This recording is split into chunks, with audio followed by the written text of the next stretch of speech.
it's Liesl Nielsen, and I am coming at you live from my new YouTube channel. I am trying to start my own bakery business and I'm wanting to do YouTube on the side. I am going to specialize in gluten-free cooking and gluten-free baking. You might be clicking on this video because you just found out you have celiac disease and you're like, my life is over. I'm never gonna be able to eat anything delicious ever again, like cookies and pizza and cake and bread and all the goodness that comes from our lives. But I am here to tell you that you actually can have your cake and eat it too, and it's gluten-free. So if you want to join me on this journey, keep watching.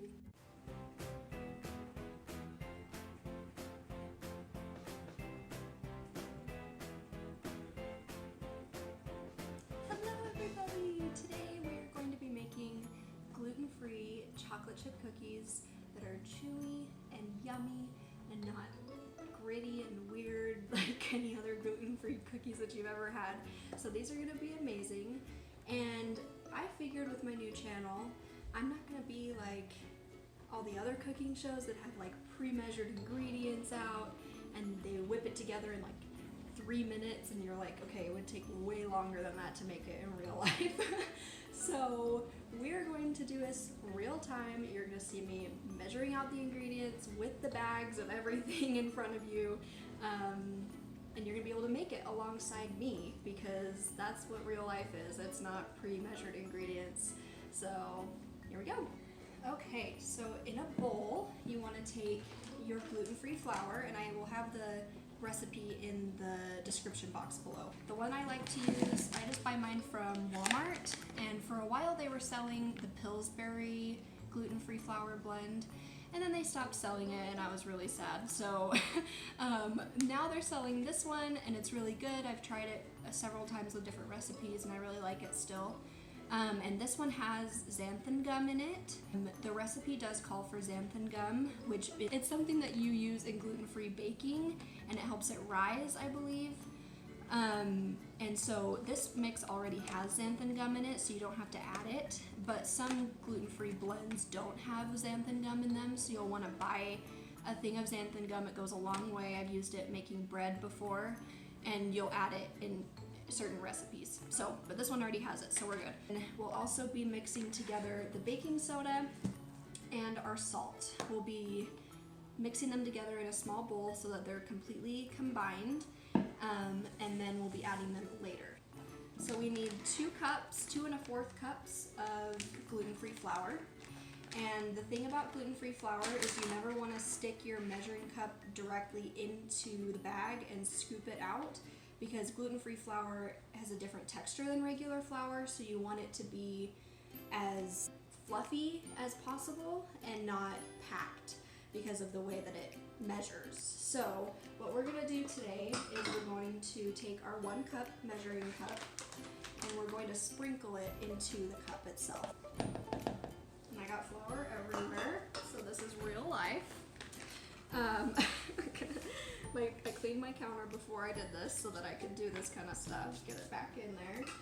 And then we're gonna grab our 1/4 cup and we're gonna just do a little 1/4 cup in addition to the other stuff. Then we're going to do a teaspoon of baking soda and a teaspoon of salt. And there's our teaspoon of baking soda. And there's our teaspoon of salt. And it doesn't matter how you put it in there because we're going to whisk them together, and we're just going to stir them together. If you don't have a whisk, you can use a fork. That is totally fine. Gluten-free flour is very powdery and it flies like crazy, way more than regular general all-purpose flour. So you want to mix it, you want to whisk it, but you don't want to like fly it all over your kitchen because been there, done that. So now we have our dry ingredients whisked together in a bowl, and we're gonna set this aside for later when we mix it in with everything else. Here we have our big bowl that I'm going to use. I don't have a stand mixer because I'm a newlywed and ain't nobody got money for that. So I have my hand mixer. This is a Hamilton Beach hand mixer. I love it. It's awesome. I also have a KitchenAid mixer, that not like a stand mixer, but like a hand mixer, that I use when I'm making like buttercream or thicker stuff because it has a more powerful motor. But this one works just fine. So we're going to mix together our creamy ingredients now. So here we have 2 ounces of cream cheese. It's basically just a quarter of a brick of cream cheese, and you want it at room temperature. So it's been sitting in a bowl, so it's at room temperature. And then we have our butter right here that is melted because it helps it cream together the mixture. We're gonna take our bowl and we're gonna take our cream cheese, grab a spatula, and we're going to put it into our bowl.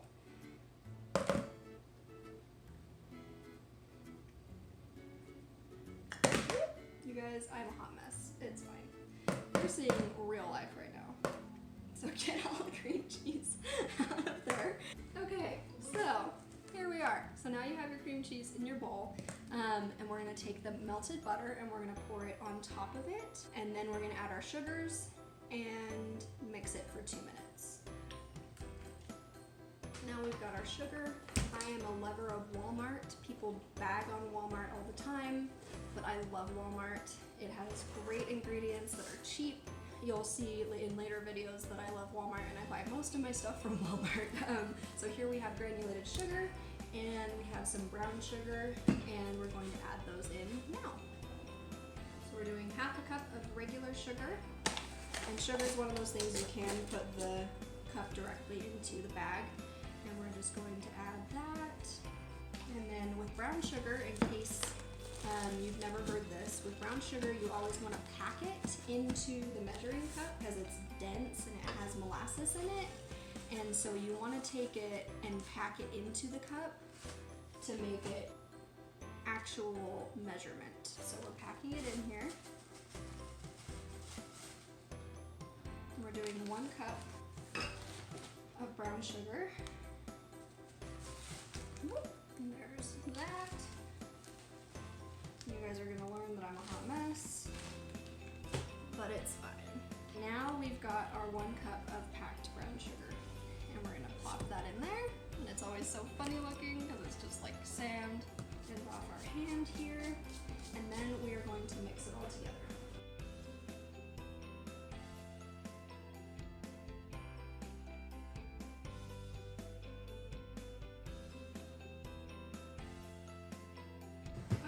So we've mixed that for about 2 minutes, and we're going to take our little spatula that we use to get the cream cheese out, and we're going to scrape the bowl, so make sure everything is combined. Now I didn't explain this at the beginning, but the cream cheese that we added is going to help with the grittiness and the texture of the cookie. It adds that creaminess to it that gluten-free cookies usually lack from the different textures of the almond flour and the xanthan gum and the tapioca starch and all that kind of stuff. So now we have this yummy looking mixture. It looks like brown butter, brown sugar, yummy butter. I don't know what I'm saying. We are going to add our vanilla, and we have 2 eggs right here. And with eggs, you want them to be room temperature when you're baking with them, so that everything goes in at the same temperature and nothing is cold. So these have been sitting out for a little while. If you don't have time to have them sit out, you can stick them in a bowl of warm water for about 5 minutes, and then you're good to go. Separate them.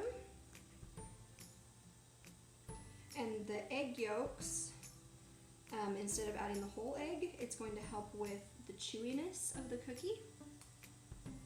One. Pardon my face while I crack eggs. I'm very careful. Okay, so now we have our 2 egg yolks in there. Now you might be wondering, why didn't we preheat the oven? That is because this cookie mixture has to sit in the fridge for 4 hours before you bake them. Now you might be like, holy crap, Lisa, that is ridiculous. Why are you making me do this? Ain't nobody got time for that, okay? The longer it sits, the less gritty the texture is going to be. So by doing this, you're going to eliminate that, and it's going to be yummy and chewy and have a great texture to it, and it's not going to be gritty. Now we're going to add our vanilla, and no surprise, my vanilla is from Walmart. And we are going to add 1.5 teaspoons of vanilla. Now you can make your own vanilla. It takes a very, very long time to make your own vanilla. So you can make it, and then in the meantime, you can buy it while your vanilla is doing its thing. I will be doing a video making vanilla from vodka and vanilla beans, and then you let it sit for literally, I'm not even kidding, you let it sit for a year.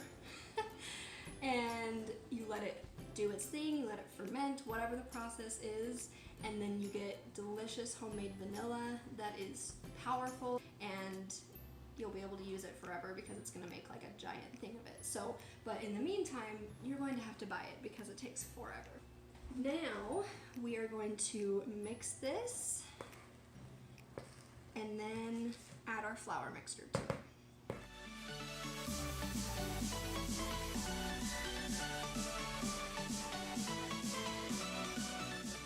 Okay, now adding the flour mixture, you want to do it until it's just combined. We're going to mix, mix, mix. We're going to add our flour in. You can add it in batches. Mix half of it in and then add the other. You probably can't see it, but there's like a huge puff of powder that just went up because gluten-free flour is so powdery. So what I'm going to do is I'm going to mix it first.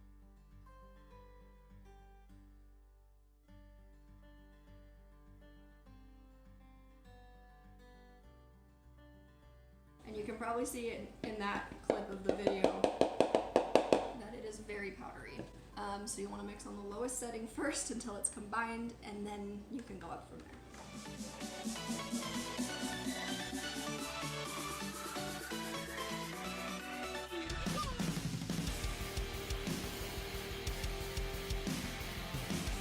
Okay, so we have our dough, and gluten-free dough is always very wet as it's easier to work with and it's less dry. So what we're going to do now is we're going to take our chocolate chips. You can add as much or as little chocolate chips as you want. I mean, if you're human, you're going to add a lot of chocolate chips. And then we are going to take our measuring cups here. Usually what I like to do when I'm making chocolate chip cookies is I like to mix my chocolates. I like to do half semi-sweet, half milk chocolate to make the sweetness factor customizable. But today we are just doing milk chocolate to make these really sweet. Okay, so there's our 2 cups of chocolate chips, and that looks amazing. And then this you want to mix by hand. You don't want to, I mean, you can mix it with your stand mixer, but you don't want to break up the chocolate chips. You still want them to be intact. So I'm just going to take my spatula and I'm just going to mix this by hand. If you mix it with your mixer, just make sure it's on a low speed and do it very slowly and carefully, and make sure not to break up the chocolate chips in the process. Okay, and it looks so good and I want to eat some. Make sure to get some chocolate chips in there. I love chocolate chip cookie dough. It's the bomb. So here we have it. Looks delicious. Tastes delicious, and we're going to let this chill, literally, we're going to let this chill covered in saran wrap in the fridge for 4 hours. Let it do its thing, let it get rid of the texture and the grittiness, and then we will be back. Alright y'all, it's been 3.5 hours, and our cookie dough is doing its thing. It is chilling. It looks so good. I can't wait to make these. And I will be back in about a half an hour. Okay, it's been 4 hours and we have our cookie dough. I pulled it out about 15-20 minutes ago to let it kind of like thaw just a little bit to make it easier. I'm rolling it out into little balls, just about the size of your palm, like that much. And we are going to do 12 on a sheet, and then we're going to bake them for about 11 to 12 minutes. The middles will look still a little bit raw, but they'll finish cooking as they cool. This just helps so that they're not crunchy. So this makes it like really soft and beautiful. And I will continue to roll these out and I will show you guys the finished product.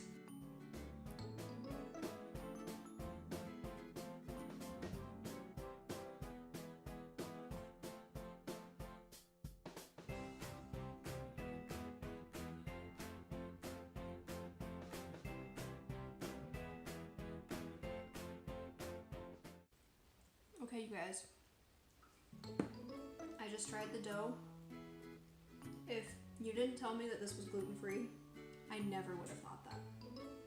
After sitting in the fridge for that 4 hours, it has soaked up all of the yummy moisture of the cookie dough, and it just tastes like normal cookie dough. These cookies are gonna be freaking bomb. On the blog that I got this recipe from, she said that she wanted to make a chocolate chip cookie recipe that not only tasted good for a gluten-free cookie, but that actually tasted good. Because I've definitely made stuff like that I've made it and I'm like, wow, for gluten-free this is pretty good. But my mission with this channel and with my bakery and everything is to change that. Make stuff that is actually good that people can't even tell is gluten-free. Okay, I had to show this as part of my first video because I'm kind of ridiculous when it comes to baking and I like to watch my stuff bake. Just to make sure nothing bad happens while it's in the oven. So I'm sitting here on the floor watching my stuff bake. I'm not weird, it's fine. They're in there. It's okay, they're fine. They're gonna be okay. But they're gonna be so good! Alright y'all, the first pan is out of the oven. They look amazing. They did spread out a little more than I thought they were going to, but that's okay, because that'll just mean that the edges are crispy and the middles are gooey and ooey and delicious. I'm excited, and I've been snacking on this cookie dough because it's amazing, and I'm not just saying it's amazing for gluten-free cookie dough, it's actually like amazing, so there you go.